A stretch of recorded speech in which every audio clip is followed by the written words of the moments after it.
This is video 5, How to Identify Themes. When I'm trying to identify themes across multiple papers, I oftentimes start by looking at the abstracts. That's what's going to help me understand what the whole paper is about. I then am going to group things as I begin reading them by looking at the introductions and conclusions. Those tend to give overviews of an entire argument or idea. And so that gives me an overview of how things are grouped topically. First I'll say that I think finding themes across multiple papers is really important. I think that it's easy to start a literature review just trying to summarize and say this person said this, and then this person said that, and then this person said that. And maybe you have to start there, but really the goal is to try to answer your own questions out of the literature. And so I think part of identifying themes is trying to come with my own questions to this topic. My next step, after kind of getting an overview of the field, would be to go to Google Scholar. And Google Scholar will return only academic articles. Now, they might be articles of different quality, but it's going to give me a good place to start, and it will give me some suggestions.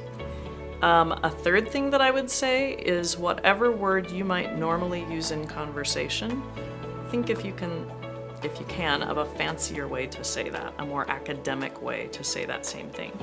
So if I were talking about gardening with my friend online, I'm going to look up horticulture, which is the study of, plants and growing things. So as if you are looking for academic research, then you need to look for academic terms. Talking to an expert is a really good way to identify keywords that you might want to be using when you search. Often academic disciplines create a very controlled and structured vocabulary that they use, and you might be using terms that are different than those initially. Another strategy that's important for finding good articles is to use what we call chaining. So you find a good article, you look at the references, what did they cite? And what's really great is that a lot of databases now, like Google Scholar, will also let you see what articles have cited that one. In some disciplines like technology, where things are changing all the time, you really want to look at what's the most recent stuff that's been done on this topic. So looking at the kind of forward citations are useful. In How to Write a Thesis, Umberto Eco stated, "The more narrow the field, the better and more safely you will work." Identifying themes in the literature requires you examine your vast topic and distill it into a conversation between a few competing ideas. You want it to be simple enough that you can state it for a non-expert in just a sentence or two, but deep enough that you won't have trouble writing a paper on what experts have said. One quick trick to make sure you're on the right track is to make sure that you're answering a few journalistic questions about your topic. Try to answer who, what, when, where, and how. Bonus points if you can answer these questions with specific articles that you've already found.